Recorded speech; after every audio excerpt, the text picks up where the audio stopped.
Oklahoma State at West Virginia. Two teams that are actually, I know West Virginia just lost to Houston, but kind of two teams that are kind of playing pretty decent football right now. I would classify these two teams as top half Big 12 teams. Maybe not much more than that, but definitely hurts Oklahoma State going on the road. The last two games they've had big time upsets, but they've been at home. But Oklahoma State's stuck with the quarterback. And they've also run the ball effectively with Ollie Gordon. Holy cow, is that guy unbelievable. Here's the thing, though. West Virginia, very solid run defense. Very solid. It's actually their secondary. It's been quite questionable. And the problem with that, Oklahoma State throws the ball okay. Alan Bowman's shown, he's all right. Is Brendan Presley going to be amazing? I don't know. What are your thoughts? I'm just excited to be able to talk about this game, right? If you think back to how Oklahoma State started the season, started off 2-0 with an embarrassing loss. Yeah, it's probably embarrassing. They lost by like 3 touchdowns, more than 3 touchdowns against South Alabama. While South Alabama is a very good team in the Sun Belt in their own right, that just shouldn't be happening to Oklahoma State and Mike Gundy. And then they lost to Iowa State the week after. The problem is like Iowa State is playing really good football right now. Oklahoma State, since that loss, right? You mentioned it, two really good upsets against both Kansas teams.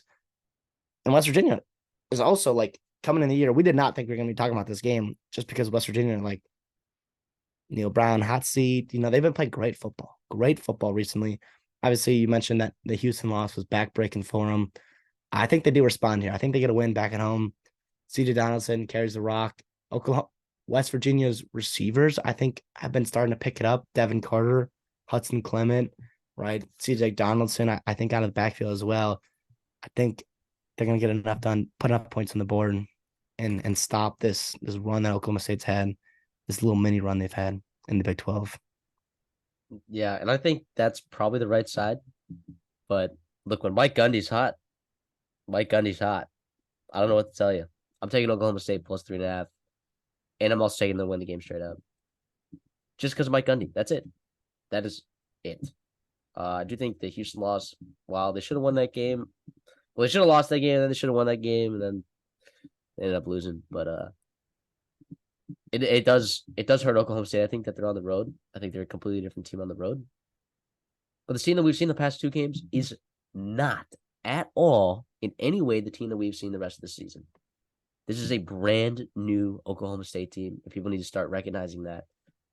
So, yeah, give me Oklahoma State to win. Oklahoma State plus 3.5. I think Brendan Presley's pretty good as well. He had a good game last week. Ollie Gordon, man.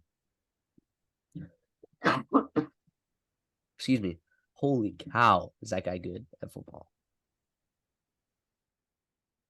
Yeah, I do think both these teams, right, they're Oklahoma more so than West Virginia. Like the schedule down the stretch is not too bad, right? There's a lot of winnable games for both these teams down the stretch, and both of them only have 1 loss in conference play. I believe both of them have to play. Both of them have to play Oklahoma, but other than that, a lot of winnable games. This could do a lot in deciding, trying to make a run down the stretch if you're trying to get that 3rd, 4th, 5th spot in the Big 12, and obviously be a huge momentum boost for both these teams and coaching staffs. Yeah. Once again, the concern is that West Virginia's defensive line is pretty good, and they've stopped the run pretty well and effectively in most games. So could be interesting because when Oklahoma State tries to run the ball and they can't, right? What are they going to do? But again, I just sticking to one quarterback with Alan Bowman, trusting your guy. I think this team is looking better.